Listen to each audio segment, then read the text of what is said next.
हरे कृष्णा। तो आज আমরা শ্রীমদ্ ভগবদ গীতা पंचम अध्याय कर्मसन्न्यास योगे श्लोक संख्या 7 থেকে 12 आलोचनार विषय रयेछे आजके। तबे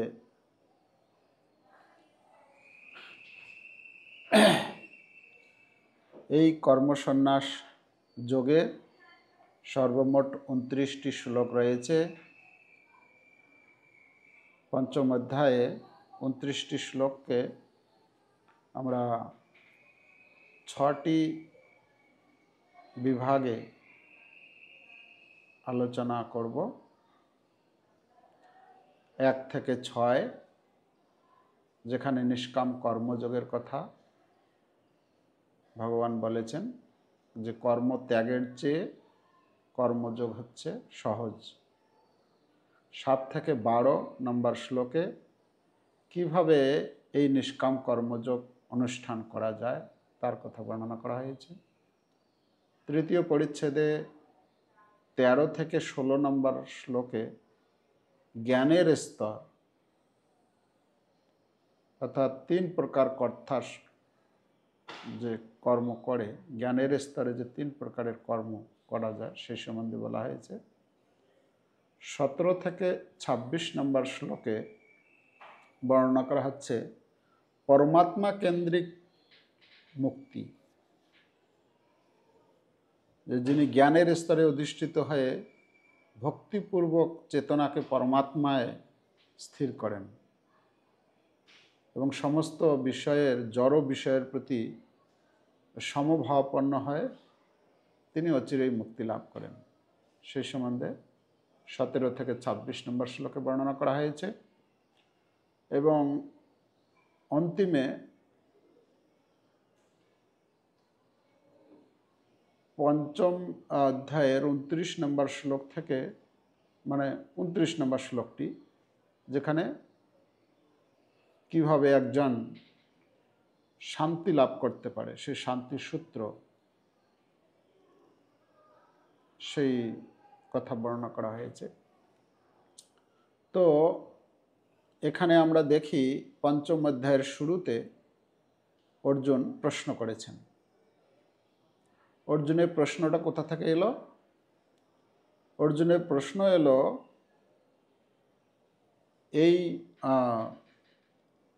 আপনারা গতকাল আলোচনা অধ্যয়ন করেছেন যে প্রথম যে শ্লোকটি কর্মসন্ন্যাস যোগের প্রথম শ্লোকের তাৎপর্যে श्रील प्रभुपाद बर्णना करेছেন যে কিভাবে এই দ্বিতীয় অধ্যায় থেকে শুরু করে এই পঞ্চম অধ্যায় পর্যন্ত যে আলোচনা করা হয়েছে তো সেখানে বর্ণনা করা হচ্ছে যে দ্বিতীয় অধ্যায়ে আমরা কি পড়েছি। দ্বিতীয় অধ্যায়ে প্রাথমিক জ্ঞান দেয়া হয়েছে আত্মা এবং জড়বন্ধনে আত্মার আবদ্ধ হওয়া সম্পর্কিত প্রাথমিক জ্ঞান, মানে আত্মা আর জড়দেহ। এই জড়বন্ধন থেকে মুক্ত হওয়ার পদ্ধতি হিসাবে ভগবান 39 নম্বর শ্লোক থেকে বুদ্ধিযোগের কথাও সেখানে বর্ণনা করেছেন।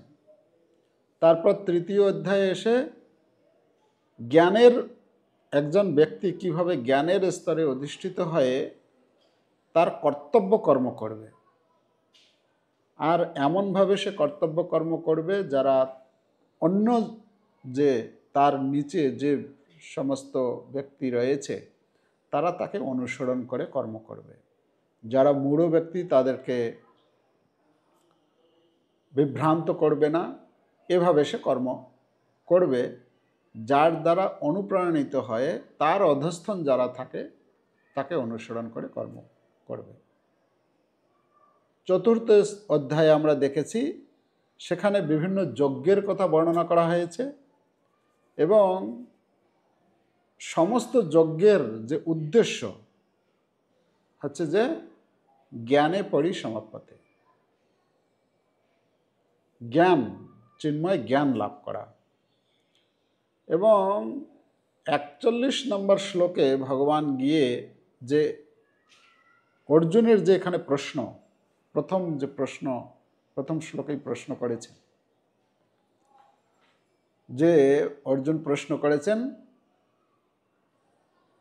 সন্ন্যাসম কর্মণাম কৃষ্ণ পুনর্যোগম চ সংশসি যচ্ছ্রেয় এতয়োরেকম তন্মে ব্রূহি সুনিশ্চিতম। অর্জুন বললেন, হে শ্রীকৃষ্ণ, প্রথমে তুমি আমাকে কর্মযোগের কথা, কর্ম ত্যাগ করতে বললে এবং তারপর ভক্তিযুক্ত কর্মের অনুষ্ঠান করতে বললে। এই দুটির মধ্যে কোনটি অধিক শ্রেয়স্কর তা সুনিশ্চিতভাবে আমাকে বলো। তো এখানে অর্জুনের যে প্রশ্ন, অর্জুনের প্রশ্নটা কোথা থেকে এলো? অর্জুনের প্রশ্ন এলো এই চতুর্থ অধ্যায়ের 41 নম্বর শ্লোকে ভগবান বলছেন যে, অতএব হে অর্জুন, যিনি নিষ্কাম কর্মযোগের দ্বারা কর্ম ত্যাগ করেন, কর্মকে ত্যাগ করতে বলছেন, কর্ম ত্যাগ করেন, জ্ঞানের দ্বারা সংশয় নাশ করেন এবং আত্মার চিন্ময় স্বরূপ অবগত হন, তাকে কোনো কর্মই আবদ্ধ করতে পারে না। তো কর্মত্যাগের মহিমা এখানে বর্ণনা করলেন। অর্জুন তখন চিন্তা করলো, বাহ, তাহলে তো ভালো, তাহলে কর্মত্যাগ মানে আমাকে আর তাহলে যুদ্ধ করতে হবে না, কর্ম করতে হবে না। তো তার পরের শ্লোকেই ভগবান বললেন, অতএব হে ভারত, তোমার হৃদয়ে যে অজ্ঞান প্রসূত সংশয়ের উদয় হয়েছে, তাই জ্ঞানরূপ খড়গের দ্বারা ছিন্ন করো, যোগাশ্রয় করে যুদ্ধ করার জন্য উঠে দাঁড়াও। তাহলে কি বললেন? 41 নম্বর শ্লোকে কর্মত্যাগের কথা, এই শব্দটা শুনেছেন, অর্থটা বুঝতে পারেননি অর্জুন। ভগবান যে এখানে কর্মত্যাগ আর কর্মযোগ, তার আলটিমেট যে লক্ষ্য সেটা একই, কিন্তু অর্জুন শুধু শুনেছে যে কর্মত্যাগ।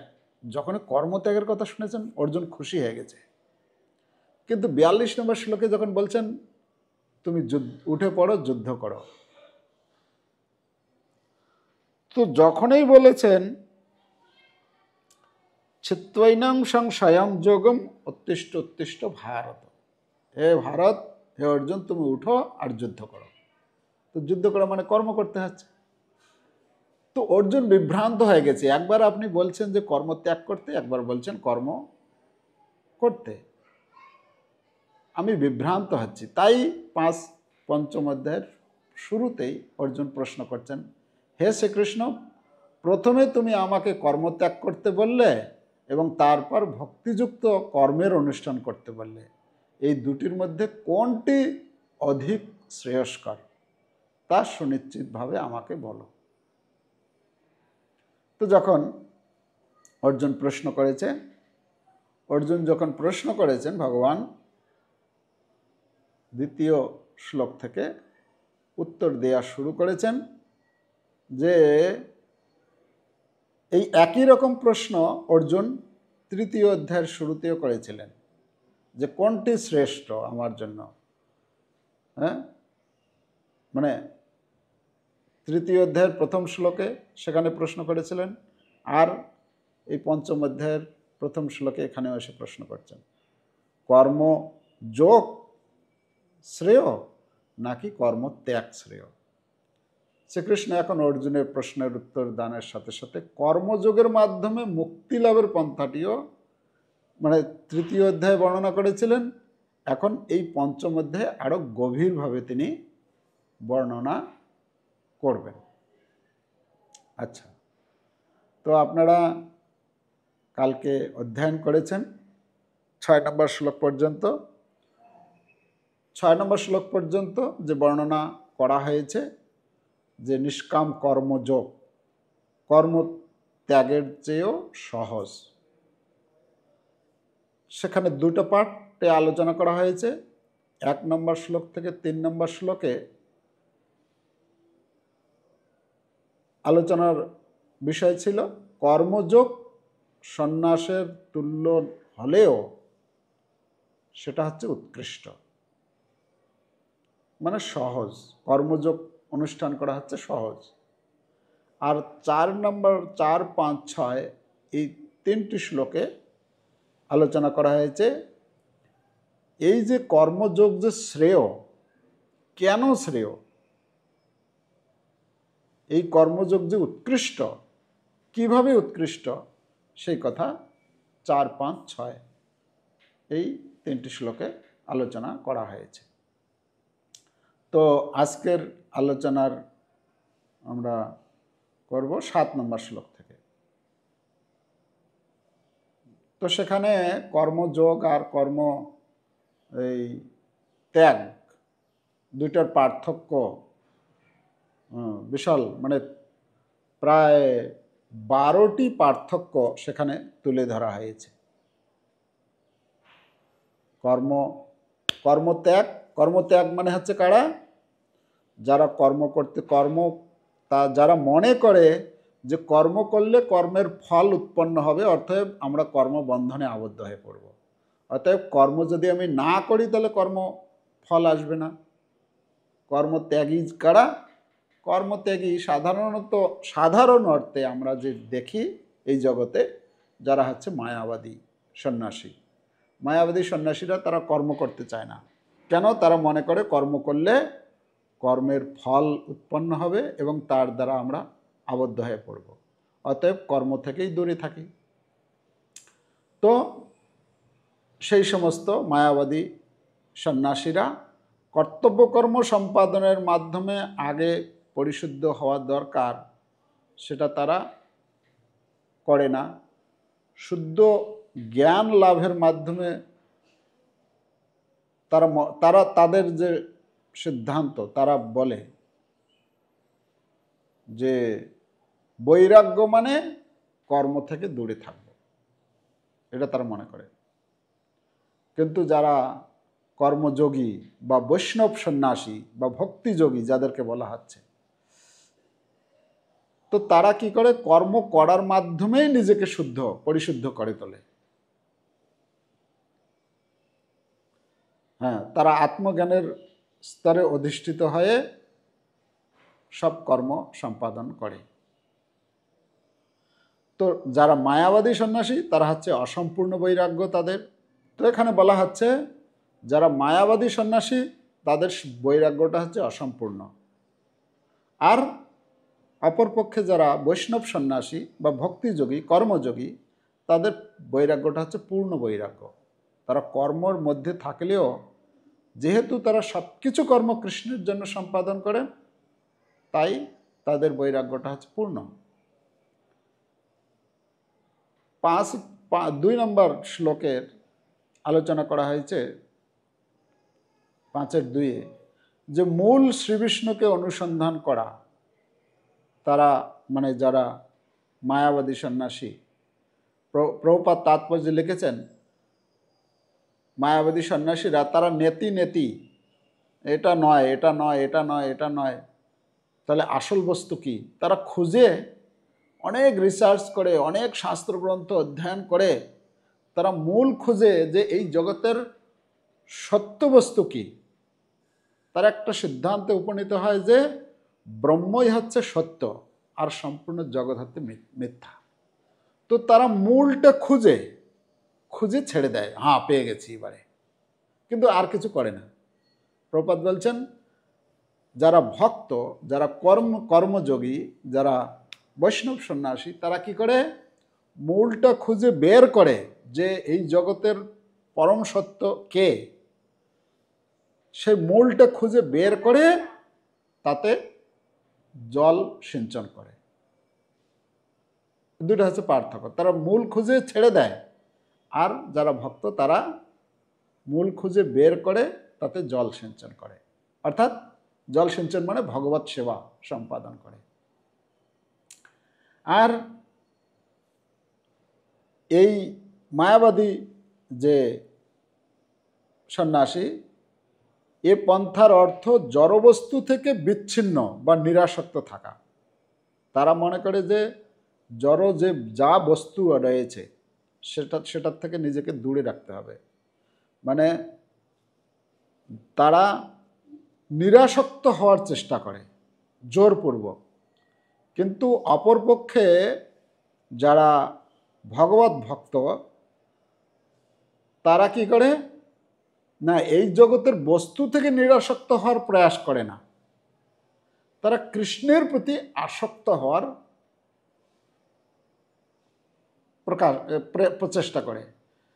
এর মাধ্যমে কি হয়, যখন কৃষ্ণের প্রতি সে আসক্ত হয়ে পড়ে, কৃষ্ণের প্রতি তার ভালোবাসা বৃদ্ধি করে, তখন এই জড়জগতের যা কিছু বস্তু সেগুলি তার কাছে তুচ্ছ বলে মনে হয়, সেটা স্বাভাবিকভাবেই তখন তার প্রতি অনাসক্ত চলে আসে। এটা হচ্ছে পার্থক্য। যারা এই মায়াবাদী সন্ন্যাসী, তারা তাদের যে পন্থাটা, তাদের যে এই মানে শুষ্ক পন্থা, এতে কোনো তারা সুখ পায় না। কিন্তু অপরপক্ষে আমরা যদি কর্মযোগী অর্থাৎ ভক্তিযোগী বৈষ্ণব সন্ন্যাসী এই যে মার্গ, এতে অপার সুখ। যেরকম আমাদের কালকে গেল জগন্নাথ দেবের স্নান যাত্রা, প্রসাদ বিতরণ, কীর্তন, নৃত্য, ভগবানের অভিষেক দর্শন, অভিষেক করানো, আনন্দই আনন্দ, কত ভক্তের একসাথে সমাগম। তো এরকম প্রত্যেকটি উৎসবাদী তারা অপার আনন্দ বা অপার সুখ অনুভব করে থাকে, পেয়ে যায় তারা। যারা মায়াবাদী সন্ন্যাসী তারা ইন্দ্রিয়গুলোকে জোর করে দমন করার চেষ্টা করে, তাতে তারা ভগবত সেবার চিন্ময় সুখ আস্বাদন থেকে বঞ্চিত হয়। তারা কি করে, ইন্দ্রিয়গুলোকে কোনো কাজে লাগাবে না, জোর করে সেটাকে সংযত করে রাখার চেষ্টা করে, দমন করার চেষ্টা করে। অপরপক্ষে যারা ভগবানের ভক্ত কর্মযোগী যারা, তারা ইন্দ্রিয়গুলোকে সেবায় নিযুক্ত করে এবং ভগবানের যে বিভিন্ন সেবা কার্য রয়েছে, প্রচার কার্য, এই যে বিভিন্ন যে সেবা কার্য রয়েছে, এর মধ্যে সেই সেবা সম্পাদনের মাধ্যমে পরম সুখ লাভ করে থাকে। সেবা সুখ দুঃখ পরম সম্পদ নাশয়ে অবিদ্যা দুঃখ, এই অবিদ্যা দুঃখকে নাশ করে। তারা আনন্দ আস্বাদন করতে পারে। যারা মায়াবাদী সন্ন্যাসী তারা বহু জন্ম, তাদের বহুবার জন্মগ্রহণ করে। আর যারা ভগবানের ভক্ত অচিরেই পরমেশ্বর ভগবানকে তারা লাভ করতে পারে, তাদের বহু জন্মের প্রয়োজন হয় না। প্রভুপাদ বলছেন, এই জন্মেই এরকম কর্মের অনুষ্ঠান করো, এই জন্মেই যাতে তুমি ভগবত ধাম ফিরে যেতে পারো। তো সাংখ্য দর্শনের তারা, যারা মায়াবাদী সন্ন্যাসী তারা সাংখ্য দর্শন অধ্যয়ন করে, আর ভক্তরা কি অধ্যয়ন করে, শ্রীমদ্ ভাগবত কথার আস্বাদন করে। যারা মায়াবাদী সন্ন্যাসী তারা শঙ্কর দর্শন, শঙ্কর ফিলোসফি, শঙ্করাচার্যের যে ফিলোসফি, সেই দর্শন তারা অধ্যয়ন করে। আর শঙ্করাচার্য প্রণীত বেদান্ত সূত্রের শারীরিক ভাষ্য তারা অধ্যয়ন করে, যার জন্য তাদের ভক্তিকে উপলব্ধি করতে পারে না, তারা বুঝতেই পারে না এরা কি করছে। যেমন আমরা দেখি শ্রী চৈতন্য মহাপ্রভু যখন গিয়েছিলেন কোথায়,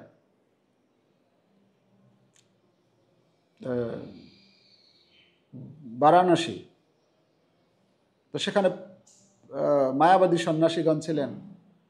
সেখানে তাদের যে লিডার ছিলেন সেই সময়কালে প্রকাশানন্দ সরস্বতী, তিনি বলছেন, তুমি তো হচ্ছে সন্ন্যাসী, তো আমরা সন্ন্যাসী, তুমি সন্ন্যাসী, তো সন্ন্যাসীর কাজ হচ্ছে এই অধ্যয়ন করা, বেদান্ত অধ্যয়ন করা।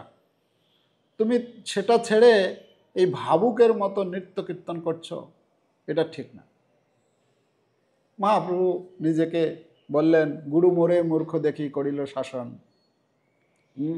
যে গুরু বেদান্ত সূত্র যদি অধ্যয়ন করতে হয় তাহলে জ্ঞানের দরকার, আর গুরুদেব আমাকে মূর্খ বলে শাসন করে বলল, তোমার এই বেদান্ত অধ্যয়নে অধিকার নেই, তুমি এই শুধুমাত্র হরিনাম জপ করো। এর মাধ্যমে কি হয়? শ্রীমদ্ ভাগবত অধ্যয়ন শ্রবণের মাধ্যমে কি হয়? শ্রবণ ভাগবত অধ্যয়নের মাধ্যমে বা শ্রবণের মাধ্যমে স্বতঃস্ফূর্ত তার ভেতরে এই জ্ঞান প্রকাশিত হয়। তো আর হচ্ছে যেরকম সন্ন্যাসী, যারা মায়াবাদী সন্ন্যাসী, কর্মযোগ মানে কর্মত্যাগী, তারা পারমার্থিক পথ থেকে নিচে নেমে এসে, তো তারা তো ত্যাগী, তারা বলে যে এই জগৎ হচ্ছে মিথ্যা, অতএব এই জগৎ থেকে দূরে থাকতে হবে। কিন্তু দেখা যায় পরবর্তীতে সেই সমস্ত মানে তথাকথিত যারা সন্ন্যাসী, মায়াবাদী সন্ন্যাসী, তারা কি করে? এই জড়জগতের সেবামূলক কাজে, সমাজ সেবা, পরোপকার আদি পার্থিব কার্যে তারা যুক্ত হয়ে যায়। এরকম অনেক সংস্থা রয়েছে যারা ভগবান কৃষ্ণের উপাসনা করে না, ভগবানের ভক্ত হয় না, কিন্তু তারা বিশাল মানে ত্যাগী বলে পরিচয় দেয়। কিন্তু পরবর্তীতে দেখা যাচ্ছে তারা ওই শুধুমাত্র সমাজ সেবাকে নিয়ে পড়ে আছে। এই কৃষ্ণ ভক্তির জ্ঞান যে প্রচার করা, এই সম্বন্ধে তাদের কোনো আইডিয়া নেই। ভগবত ভক্তরা কি করে? পাঞ্চরাত্রিক বিধি অনুসারে বহুবিধ ভগবত সেবায় নিজেকে নিযুক্ত করে। তো এটি হচ্ছে মায়াবাদী সন্ন্যাসী, কর্মত্যাগী আর কর্মযোগীর মধ্যে পার্থক্য। ওকে, 7 নম্বর শ্লোক থেকে 12 নম্বর শ্লোক যে বিষয় রয়েছে, এখানে নিষ্কাম কর্মযোগ কিভাবে সম্পাদন করা যায় সেই সম্বন্ধে বলা হচ্ছে।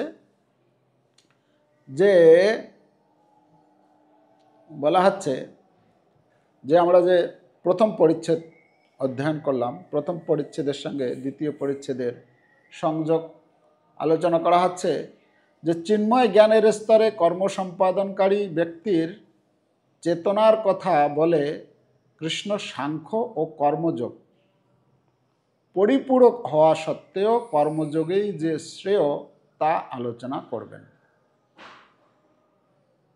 এই 7 নম্বর শ্লোক থেকে 12 নম্বর শ্লোকে ভগবদ উপলব্ধির 3টি স্তরের কথা বর্ণনা করা হয়েছে, যেখানে ভগবানের স্বরূপ উপলব্ধি চরম স্তর, এবং এটি মূলত গীতার লক্ষ্য।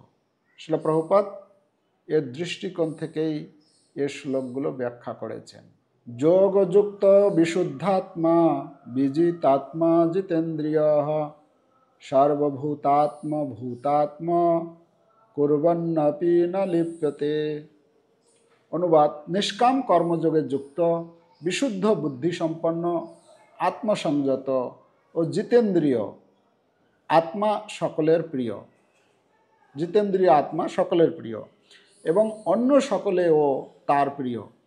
তিনি সবসময় কর্ম করেও তাতে লিপ্ত হন না। পরের শ্লোক 8-9। নৈব কিঞ্চিৎ করোমিতি যুক্ত মন্যেত তত্ত্ববিদ পশ্যন শৃণ্বন স্পৃশন জিঘ্নন অশ্নন গচ্ছন স্বপন শশন প্রলাপন বিসৃজন গৃণ্যন উন্মিষন নিমিষন্নপি ইন্দ্রিয়াণীন্দ্রিয়ার্থেষু বর্তন্ত ইতি ধারয়ন। অনুবাদ: চিন্ময় চেতনায় অধিষ্ঠিত ব্যক্তি দর্শন, শ্রবণ, স্পর্শ, ঘ্রাণ, ভোজন, গমন, নিদ্রা এবং প্রশ্বাস আদি ক্রিয়া করেও সর্বদা জানেন যে প্রকৃতপক্ষে তিনি কিছুই করছেন না, কারণ প্রলাপ ত্যাগ, গ্রহণ, চক্ষুর উন্মেষ ও নিমেষ করার সময় তিনি সর্বদাই জানেন যে জড় ইন্দ্রিয়গুলিই কেবল ইন্দ্রিয়ের বিষয়ে প্রবৃত্ত হয়েছে এবং তিনি নিজে সেগুলি থেকে নির্লিপ্ত। 10 নম্বর শ্লোক। ব্রহ্মণ্যাধায় কর্মাণি সঙ্গং ত্যক্ত্বা করোতি যঃ লিপ্যতে ন স পাপেন পদ্মপত্র ইমাম্বসা। অনুবাদ: যিনি সমস্ত কর্মের ফল পরমেশ্বর ভগবানকে অর্পণ করে অনাসক্তভাবে কর্ম করেন, কোনো পাপ তাকে কখনো স্পর্শ করতে পারে না, ঠিক যেমন জল পদ্মপত্রকে স্পর্শ করতে পারে না। 11 নম্বর শ্লোক। কায়েন মনসা বুদ্ধ্যা কেবলৈরিন্দ্রিয়ৈরপি যোগিনঃ কর্ম কুর্বন্তি সঙ্গং ত্যক্তাত্মশুদ্ধয়ে। অনুবাদ: আত্মশুদ্ধির জন্যই কেবল যোগীরা কর্মফলের আসক্তি ত্যাগ করে দেহ, মন, বুদ্ধি এমনকি ইন্দ্রিয়ের দ্বারাও কর্ম করে থাকেন। 12 নম্বর শ্লোক। 12 নম্বর শ্লোক পর্যন্ত ছিল না? যুক্ত কর্ম ফলম ত্যক্ত্বা শান্তিমাপ্নোতি নৈষ্ঠিকীম অযুক্ত কর্মকারেণ ফলে সত্য নিবদ্ধতে। অনুবাদ: যোগী কর্মফল ত্যাগ করে নৈষ্ঠিকী শান্তি লাভ করেন, কিন্তু সকাম কর্মী কর্মফলের প্রতি আসক্ত হয়ে কর্ম করার ফলে কর্মের বন্ধনে আবদ্ধ হন। এটা উপসংহার, যে দুইজনের কথা বলা হচ্ছে এই শ্লোকে। যুক্ত, প্রথম লাইনটা হচ্ছে যুক্ত কর্ম ফলম ত্যক্তা শান্তিম আপনতি নৈষ্ঠিকীম। নিচের লাইন বলা হচ্ছে অযুক্ত কামকারেণ ফলে সত্য নিবদ্ধতে। তা যারা কর্ম ত্যাগ করে আর যারা কর্ম করে, তো এইখানে এই কয়েকটি শ্লোকে আমরা দেখতে পাচ্ছি যেখানে বর্ণনা করা হচ্ছে যে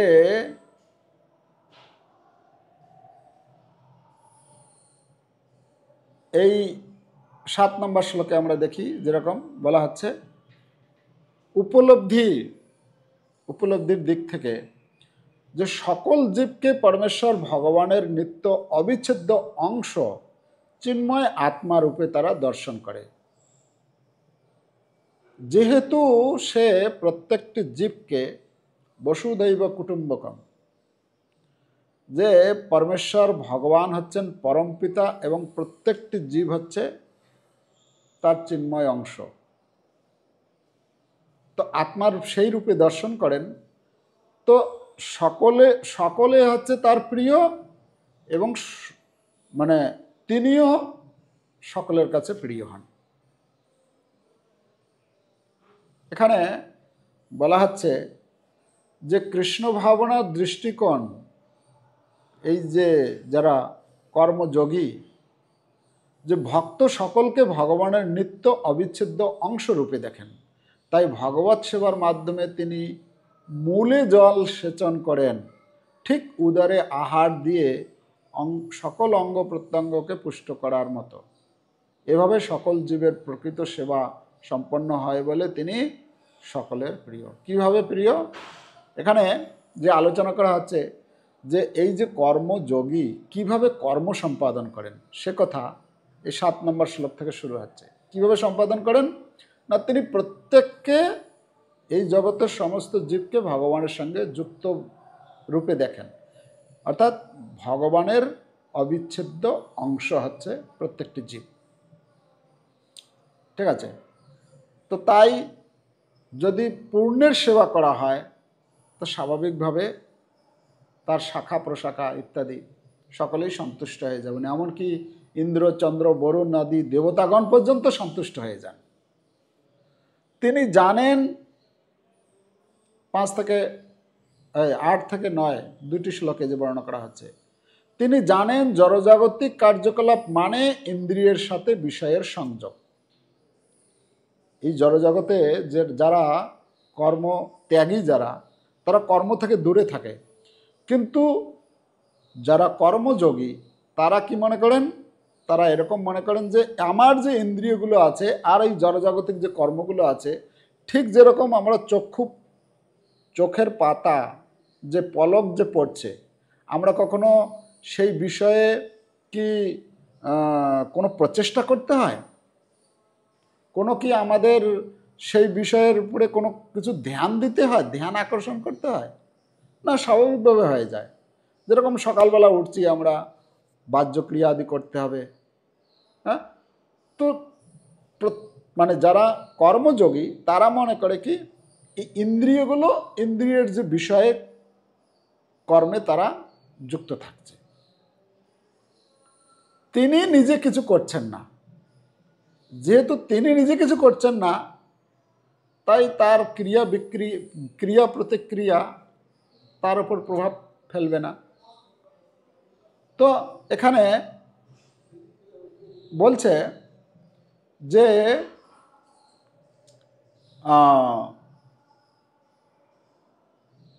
যেহেতু তিনি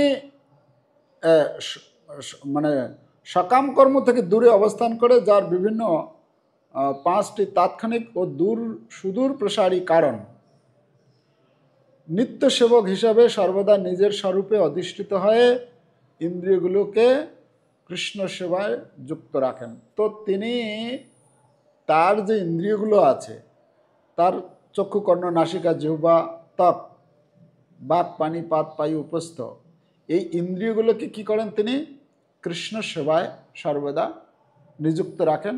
অপরপক্ষে যারা কর্মত্যাগী তারা জোর করে ইন্দ্রিয়গুলোকে দমন করার চেষ্টা করে।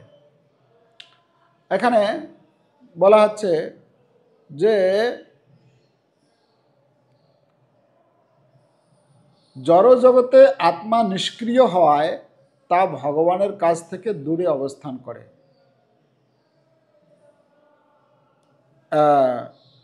কর্মের দিক থেকে যে বলা হচ্ছে মুখ্যত সেটাই, মানে একজন কৃষ্ণ ভক্তের চেতনাটা কি, সে হচ্ছে আসক্তি শূন্য হয়ে কর্ম সম্পাদন করছে। আসক্তি শূন্য হয় 10 নম্বর শ্লোকে যে বলছেন, যে উদাহরণ দিয়েছেন না, যে পদ্মপত্র ইবাম ভাষা,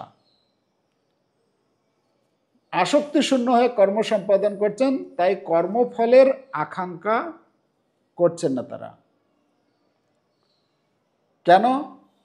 কেন তারা হচ্ছে পরমেশ্বর ভগবানের শরণাগত, মানে ভক্ত মাত্রই ভগবানের শরণাগত হবে। যারা কৃষ্ণ ভাবনা নয়, তারা তাদের দেহ ও ইন্দ্রিয়ের অধীন হয়ে কালাতিপাত করে। দেহ এবং ইন্দ্রিয়ের, যারা কৃষ্ণ ভাবনাময় তারা সর্বদাই, তাদের জ্ঞান সর্বদাই থাকে যে তাদের দেহ শ্রীকৃষ্ণের সম্পত্তি, তাই তা কৃষ্ণ সেবায় নিযুক্ত করাই উচিত। তাহলে দুটো পার্থক্য, চেতনার পার্থক্য, মানে দৃষ্টিকোণ কীরকম। কৃষ্ণ ভক্ত সর্বদাই তার শরীরটিকে কৃষ্ণের সম্পত্তি বলে মনে করে। কেবল পরিশুদ্ধতার জন্যই দেহ, মন, বুদ্ধি ও ইন্দ্রিয়ের দ্বারা তারা কর্ম করে চলে। প্রপাত তাৎপর্য দিয়েছেন, ইহার যস্য হরের দাস্য কর্মণা মনসা গিরা, যে এই জগতে থাকলেও কর্মণা মনসা গিরা, কর্মণা মানে হচ্ছে তার শরীর দিয়ে, ইন্দ্রিয় দিয়ে যে কর্ম সম্পাদন করেন, মনসা মন দিয়ে চিন্তন করেন, ভগবত সেবা, ভগবানের চিন্তন, ভক্তের চিন্তন, ভগবত সেবার চিন্তা করেন, গিরা বাক্য যে প্রয়োগ করেন, কৃষ্ণের নাম কীর্তন করেন বা কৃষ্ণের বিষয়ে কিছু বলেন, কৃষ্ণ সেবার বিষয়ে কিছু বলেন। তো সেই রকম ব্যক্তি এই জগতে থাকলেও, ভক্তিরসামৃত সিন্ধুতে এই শ্লোকটি বলা হচ্ছে, এই জগতে থাকলেও সে হচ্ছে মুক্ত। ঠিক আছে। আর অন্তিমে বলা হচ্ছে যে যেহেতু তারা এরকমভাবে চলে, তাই তাদেরকে পাপ স্পর্শ করতে পারে না। কী রকম? ঠিক যেরকম জলে পদ্ম পাতা থাকে, জলের মধ্যে থাকলেও পদ্ম পাতা সেই জল স্পর্শ করে না বলা হচ্ছে, ঠিক তেমনি এই জগতে সেই রকম ভক্ত থাকলেও তাকে পাপ স্পর্শ করতে পারে না, সে কখনোই আবদ্ধ হন না।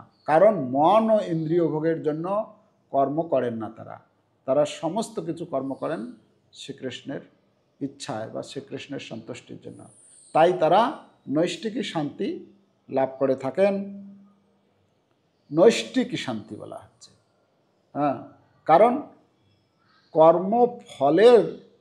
ফলের জন্য কোনো তাদের উদ্বেগ নেই যে আমি এটা করলাম, এটার ফল কি হবে। যা করেছেন কৃষ্ণের ইচ্ছায়, কৃষ্ণ চেয়েছেন এটা করেছি, বাস। কৃষ্ণের ভালো মন্দ নাহি বুঝি, সেবা মাত্র করি বলা হচ্ছে। তো তারা কি করেন? কৃষ্ণের প্রতি তাদের আসক্তি এভাবে বৃদ্ধি করেন, আর দেহাত্ম চেতনা থেকে ধীরে ধীরে সে মুক্ত হতে থাকে। ঠিক আছে। তো এই যে আলোচনা করা হলো, এখানে আমরা 7 থেকে 12 নম্বর শ্লোকে মুখ্যত আমরা পাই যে অর্জুনের মতো একজন সংযতেন্দ্রীয় ব্যক্তি কিভাবে নিষ্ঠুর আচরণ করে অন্যদের প্রতি অপরাধ করতে পারেন। 7 নম্বর শ্লোকে তার উত্তর দেওয়া হয়েছে। ব্রহ্মণী 10 নম্বর শ্লোকে বলা হচ্ছে ব্রহ্মণী অর্থাৎ কৃষ্ণ ভাবনামৃত। একজন কৃষ্ণ ভাবনামৃত ব্যক্তি কিভাবে কর্ম করেন। 11 নম্বর শ্লোকে যে কৃষ্ণ ভাবনার যথার্থ স্তর, প্রপাত তাৎপর্যের শেষের লাইনে সেটি উল্লেখ করেছেন। আর 12 নম্বর শ্লোকে বলা হচ্ছে উদ্বেগের কারণ, তারা কোনো উদ্বেগ গ্রহণ করেন না। ঠিক আছে। আর একটি কথা সেই 12 নম্বর শ্লোকে বলা হচ্ছে কৃষ্ণ ভাবনার রহস্য, যে এটি উপলব্ধি করা যে শ্রীকৃষ্ণ ছাড়া অন্য কোনো কিছুরই কোনো অস্তিত্ব নেই, এটি পরম শান্তি ও ভয় শূন্যতার স্তর। তো এভাবে আমরা এই 12 নম্বর শ্লোক পর্যন্ত আলোচনা করলাম। হরে কৃষ্ণ কৃষ্ণ কৃষ্ণ হরে হরে, হরে রাম রাম রাম হরে হরে। শিল প্রভুপাদ কি জয়।